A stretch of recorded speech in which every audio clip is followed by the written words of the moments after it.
So let's talk about how to use a dental dam, because Right. I know, Tracey, you mentioned like they can be kind of awkward to both talk about as well as kind of incorporate into sex play. But I think, and I'll ask you before I talk about how to use one, did you find it like pretty simple to use?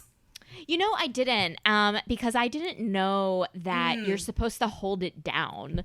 Like, it was just like so it kind of felt like I was being like eaten out through a thing of like, like wrapping paper. You know what I mean? Like, I didn't know that it's like, oh, you're supposed to hold it down. You're supposed to pull it taut. You're supposed to use lube on both sides, which I didn't know.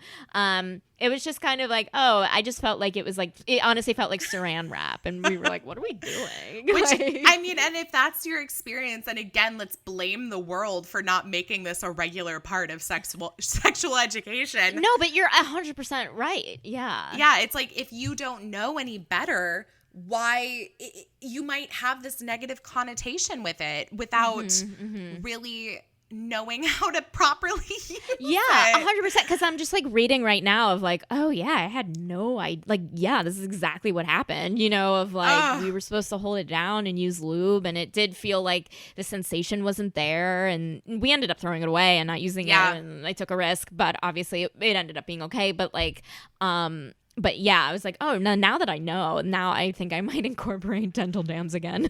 Right. Because, okay, here's the thing. Like, as awkward, and again, I want to say the awkwardness associated with them is mostly because people just don't know. People just don't. Yeah, right, yeah. I don't think we ever discussed dental dam in a sexual health class that I've taken in my life.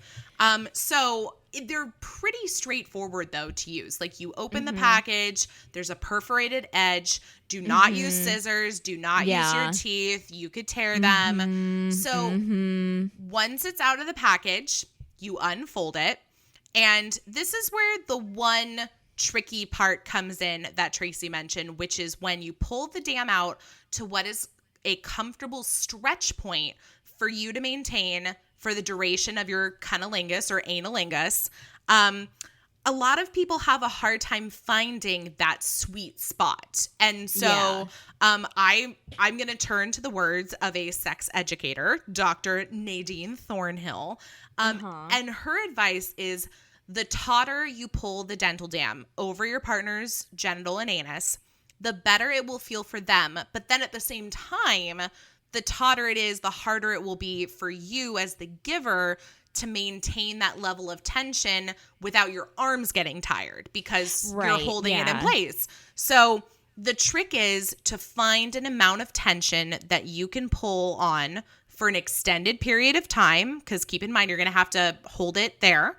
But that still also gives your partner, all the good feels.